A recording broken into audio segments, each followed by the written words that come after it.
मुद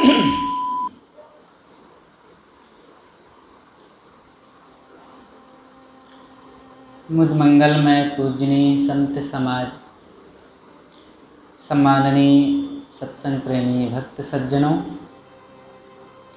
भक्तिमयी श्रद्धा मूर्ति माताओं, बहनों एवं प्यारे बच्चों,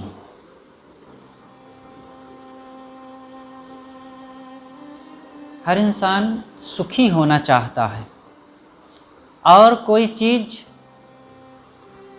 वो पाना चाहे या ना चाहे, लेकिन एक चीज़ की सबको अपेक्षा है, उसकी चाहना है कि हम सुखी बने। अगर वो धन चाहता है तो धन भी सुख के लिए ही चाहता है, घर चाहता है तो घर भी वो सुख के लिए ही चाहता है,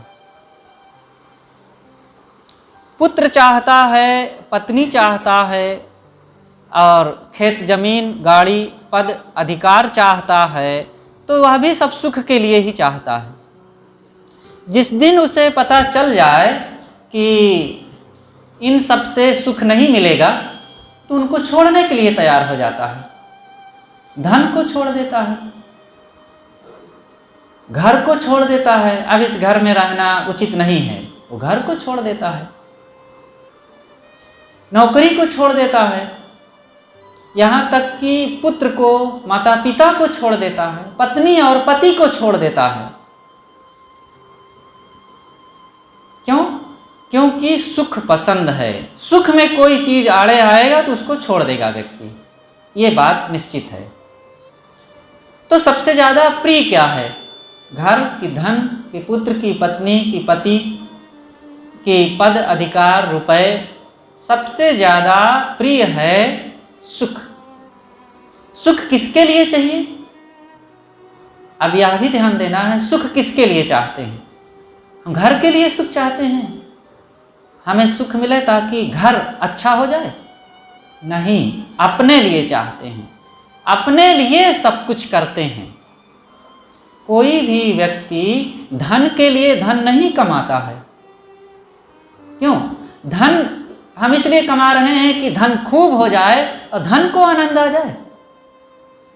धन को आनंद नहीं आता, हम धन को अपने लिए कमाते हैं। कोई भी व्यक्ति भोजन क्यों करता है?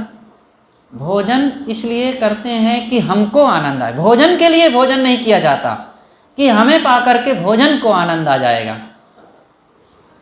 भोजन को पाकर हमें आनंद आएगा और वो आनंद के लिए हम खा रहे हैं, सुख मिल जाए, दुख दूर हो जाए। भूख का दुख था तो भोजन मिल गया और वो दुख दूर हो गया। ऐसे सारी चीजें, जिन जिन चीजों से हम जुड़ते हैं वो सुख के लिए। अब वो बात अलग है कि भ्रमवश हम गलत चीजों में सुख का निश्चय कर लिए। अब कोई व्यक्ति बीड़ी पीता है तो वह भी दुख के लिए नहीं बीड़ी पीता है, बीड़ी भी वह सुख के लिए ही पीता है। तो लेकिन अब ये उल्टी चाल है।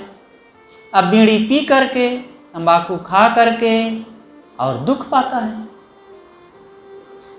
तो सुख के लिए केवल दौड़ नहीं पड़ना है किसी भी तरफ। अब ये विचार करना चाहिए कि सुख है कहाँ, सुख है क्या? सुख प्राणी पदार्थों में नहीं होता है। प्राणी और पदार्थ बस एक निमित्त बन जाते हैं। सुख होता है हमारी सोच में। कोई भी व्यक्ति या कोई भी वस्तु अपने आप में ना सुखद होती है ना दुखद होती है। हमारी सोच और हमारी समझ उसको सुखद या दुखद बनाती है। जब सोच ही सही होगी तो गलत चीजों से मुलाकात ही नहीं करेंगे और अच्छी चीजों से मुलाकात करेंगे, अच्छे लोगों के पास रहेंगे। वहां भी जब सोच सही है तो फिर उनसे अच्छे ही व्यवहार करेंगे। जीवन में हमारे सोच का बहुत बड़ा महत्व है। मन की जो समझ है, समझने का तरीका अच्छा होना चाहिए।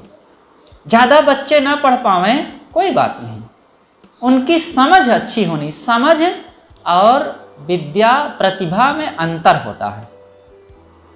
अनपढ़ व्यक्ति भी समझदार हो सकता है और बहुत पढ़ा लिखा व्यक्ति भी बेसमझ हो सकता है।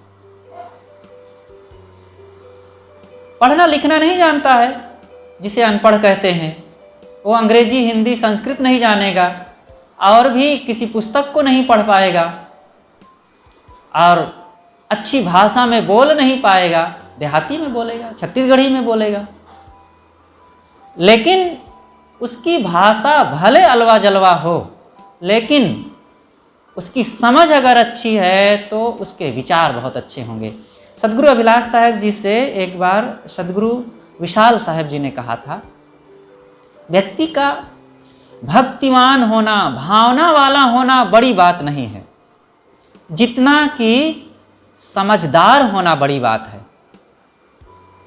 जो व्यक्ति आज भावना वाला है, अपना सर देने को तैयार है और बड़ी भाव भक्ति में डूबा हुआ है, और जिस दिन उसकी समझ में ये पता चल जाएगा और उसको स्वार्थ में कहीं धक्का लगने लगेगा, तो आज वो सिर देने को तैयार है तो कल सिर लेने को तैयार हो जाएगा।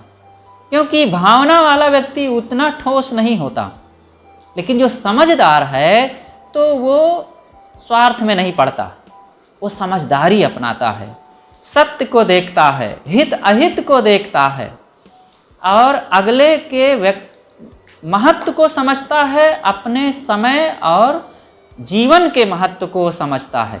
और जो इतनी बात समझता है फिर वो कभी भी किसी के साथ गलत नहीं करता, विश्वासघात नहीं करता।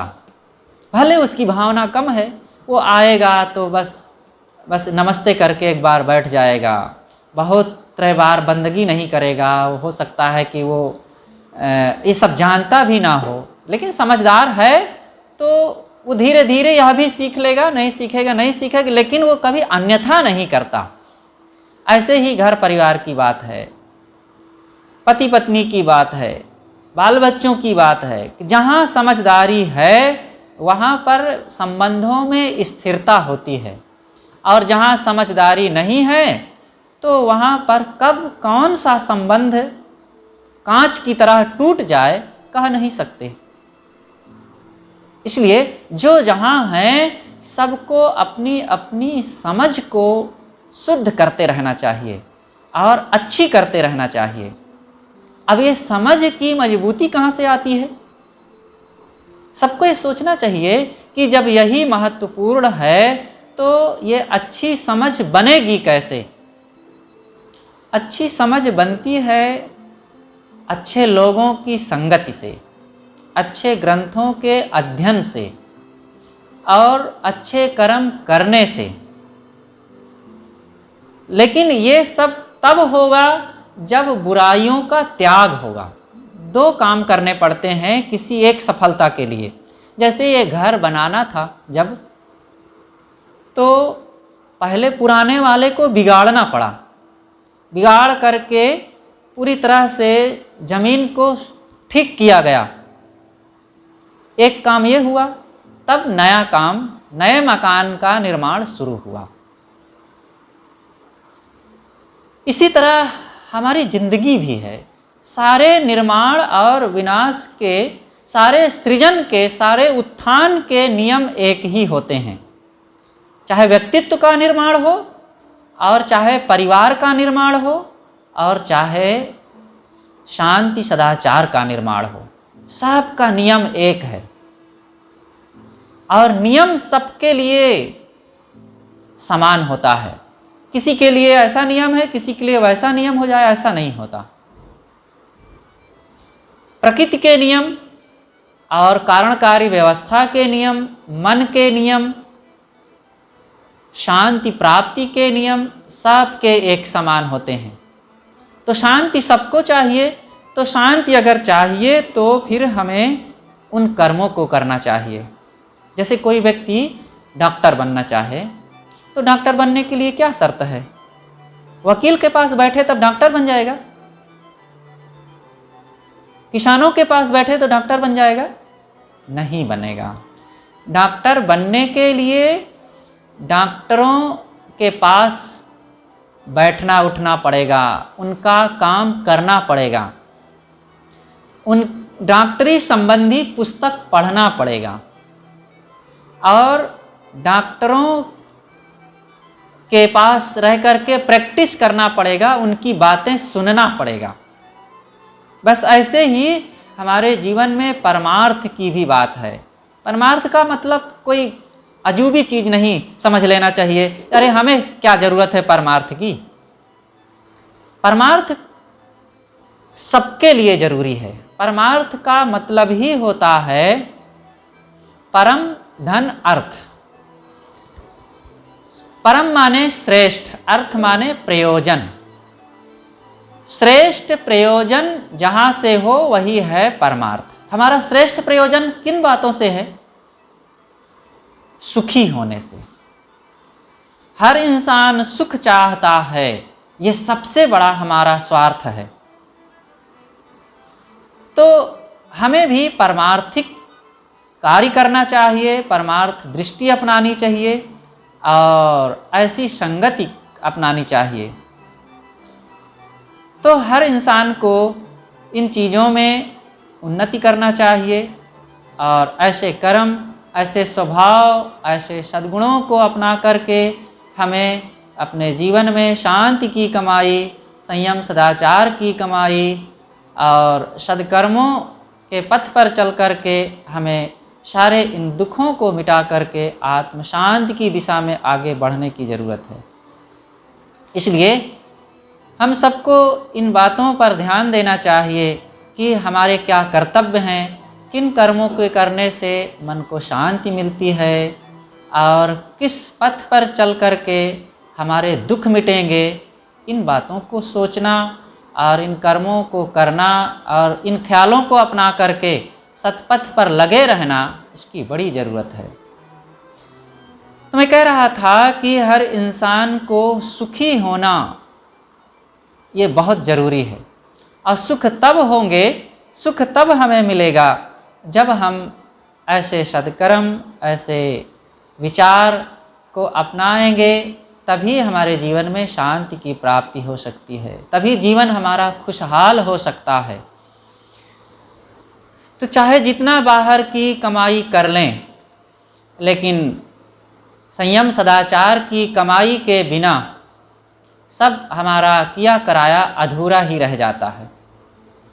तो सद्गुरु कबीर साहब जी कहते हैं कि ये जीवन जो हमें मिला हुआ है बड़े सौभाग्य से, अभी जैसे कि हमारे विनय साहब ने भजन गाया कि पाया मानुष का तन आज कर ले भजन, ना भुलाना तेरे जीवन का क्या है ठिकाना।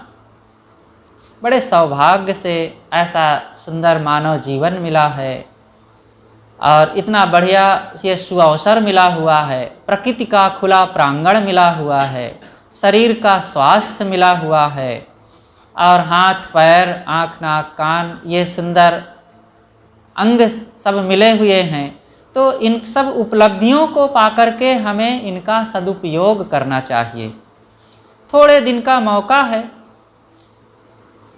थोड़े दिन में जो ये इतना बढ़िया अवसर मिला हुआ है, इसको भजन सत्संग और परमार्थ के कार्यों में अपने मन को लगा करके इनका सदुपयोग कर लेना चाहिए। इनका सदुपयोग करें तो और ना करें तो ये तो क्षीण हो ही रहा है, बुढ़ापा तो आ ही रहा है, लेकिन इसी समय में लग करके हम आत्म कल्याण के पथ में हम अपनी सफलता प्राप्त कर सकते हैं और इसी में लग करके हम अपने दोषों को मिटा करके, दुर्गुणों को मिटा करके और संयम साधना करके, ध्यान करके अपने इन स्वभावों को, अपने कर्मों को हमें मजबूत बना करके हम इस दिशा में आगे बढ़ सकते हैं। और ना बढ़ें तो भी समय निकल जाएगा, शरीर वैसे भी ढीला हो ही रहा है।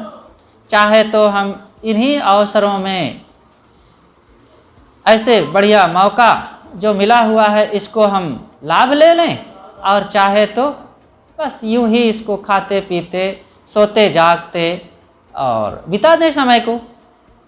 तो उचित यही है कि इन समयों का हम सदुपयोग करें। तो सद्गुरु कहते हैं कि पाया मानुष का तन, आज कर ले भजन ना भुलाना, तेरे जीवन का क्या है ठिकाना। ये जीवन का भरोसा नहीं है। काल अचानक सबको मारे, बाल वृद्ध ना तरुण विचारे। देखते नहीं हैं, अचानक कुछ का कुछ हो जाता है। आए दिन हम लोगों के घरों में, गांव में, मोहल्ले में, परिवार में किसी का फ़ोन आता है और समाचार आता है कि वहाँ पर ऐसी ये घटना घट गई, किसी का एक्सीडेंट हो गया और किसी का और कुछ हो गया। तो ये घटनाएं तो घट रही हैं। दूसरों के लिए जब होता है तो बड़ा सहज रूप से हम मान लेते हैं कि अच्छा वहाँ ऐसा हो गया, लेकिन जब अपने घरों में, अपने परिवार में, अपने निकट में कोई घटना घटती है तब लगता है कि अरे ऐसा हो गया, वैसा हो गया। लेकिन ये तो होना ही है। जैसे दूसरों पर होता है वैसे अपने निकट की बातों को भी हमें समझ करके अपने मन को मजबूत बनाना चाहिए, मोह का त्याग करना चाहिए और इन मोह आसक्ति और इन बातों को मजबूत हम समझ करके ज्ञान भक्ति में अपने मन को लगावें और मोह का त्याग करें। सारे दुखों का कारण है मोह। जितना जितना मोह होता उतना उतना मन हमारा उद्वेगित होता, उतना अशांत होता, उतना हम दुखी होते हैं। और जितना जितना हमारे मन से मोह घटता जाता है उतना उतना हम निश्चिंत होते हैं और उतना ही हमारे मन में प्रसन्नता स्थिर रहती है। इसलिए हम सब लोग अपने अपने स्वभाव में, अपने अपने मन में इन बातों का अवलोकन करें कि हमारे साथ क्या है। ये प्राणी पदार्थ जितने मिले हुए हैं, ये चीज़ें कितना हमारे साथ हैं, सब बदल रही हैं क्षण क्षण। आज कुछ है कल कुछ हो जाता है। इसीलिए इस संसार को परिवर्तनशील संसार कहा गया है, सब बदलने वाला। संसरति संसारः,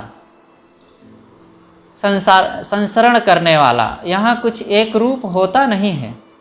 इसलिए इन प्राणी पदार्थों के बदलाव को देखते हुए जैसे ये सब बदल रहे हैं वैसे हम अपने मन को भी देखें। यहाँ पर कोई चीज़ स्थिर नहीं है। शरीर बदल रहा है, बाल बच्चे बदल रहे हैं, घर द्वार बदल रहा है और सुबह होती है, शाम होती है, उम्र यूं ही तमाम होती है। शरीर बूढ़ा हो रहा है। शरीर जैसे बूढ़ा होता है उसी तरह हम अपने मन को भी बूढ़ा करते चलें। मन का बूढ़ा होने का मतलब मन को बदल लेना। पहले जैसे चंचल होते थे और जैसे खाने पीने में लोभ लालच बनती रहती थी मन में, तो अब हम अपने इन परिस्थितियों को भी बदलते चलें। जैसे शरीर बदल रहा है, हम आदतों को भी बदलें। जवानी में जैसे जैसे चंचल मन था, भाग दौड़ कर लेते थे, शरीर भी पचा लेता था बहुत कुछ खाना पीना, लोभ लालच की चीज़ें। अब शरीर नहीं पचा रहा है तो अब मन से उसको छोड़ते चलें। शरीर को तो प्रकृति पकाती है। कोई अपने दांतों को कमज़ोर खुद करता है क्या? दांत कमज़ोर हो जाते हैं। बालों को उजला करते हैं, उजले हो जाते हैं। चाम में सिकन नहीं करना पड़ता, अपने आप रुखड़ापन हो जाता है। और हाथ पैर को कमज़ोर नहीं बनाया जाता, आँखों की रोशनी को कोई घटाता नहीं है अपने से, लेकिन घट जाती है। सब अपने आप हो रहा है, सब कुछ का बदलाव। बच्चे छोटे से बड़े हो जाते हैं और वही बड़े अधेड़ और बूढ़े हो जाते हैं, अपने आप हो रहा है। ये तो सब अपने आप हो रहा है। ये प्रकृति का हिस्सा है और प्रकृति उस पर नियंत्रण करके अपने आप बदल रही है। मन पर प्रकृति का नियंत्रण नहीं होता। मन को अगर ना बदला जाए तो यह मन जैसे बचपन में चंचल था वैसे जवानी में चंचल रह सकता है, और जैसे जवानी में चंचल होता है वैसे बुढ़ापे में भी चंचल बना रह सकता है। और फिर ये चंचलता का परिणाम क्या होता है? विवाद, कलह, रोग, अशांति, अव्यावहारिक होना और सब जगह झगड़े का कारण बनना। इसलिए जैसे जैसे समय बदले अपने स्वभाव में गंभीरता, वजनदारी, मैच्योरिटी आती ही रहनी चाहिए। एक संत ने कहा है कि जब आप 10 साल के हो जाएं तो खिलौना खेलना बंद कर दो, जब 20 साल के हो जाएं तो बहुत माँ की गोद में बैठना बंद कर दो, बहुत प्यार और दुलार की अपेक्षा ना रखो। जब 30 साल के हो जाओ तो फिर जो बहुत चंचलता की प्रवृत्ति थी वो सब छोड़ करके गंभीर बनना शुरू कर दो और जिम्मेदारियों को संभालना शुरू कर दो। 40 के हो जाओ तो बहुत इधर उधर ताक झांक करना बंद कर दो। 50 इस प्रकार लंबा गिनाया है, और हर दशक में अपने स्वभाव में मजबूती लाने के लिए उन्होंने बताया कि ये मन में होता ही है कुछ ना कुछ, और जब तक अपने ऊपर अपने मन का अवलोकन हम खुद नहीं करेंगे तब तक ये मन की दशा बनी रहेगी, बेतरतीब, अव्यवस्थित। देखिए, जो अन्य प्राणी होते हैं मनुष्य के अलावा समस्त प्राणियों में प्रकृति का नियंत्रण है।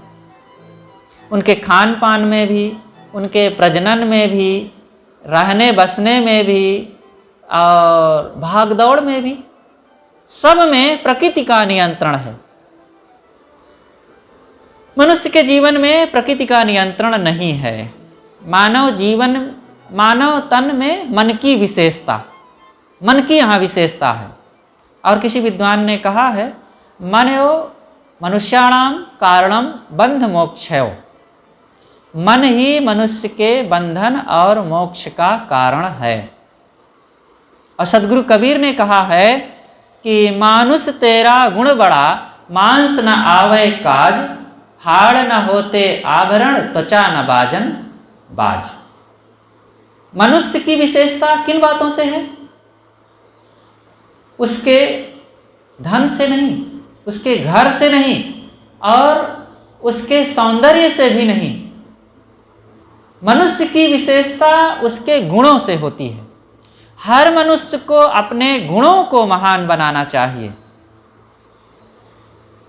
और पशुओं की विशेषता उनके शरीर से होती है। उनके जीवन में मन की विशेषता नहीं, शरीर से वो शरीर प्रधान है, इंद्रिय प्रधान है, और मनुष्य मन प्रधान होता है।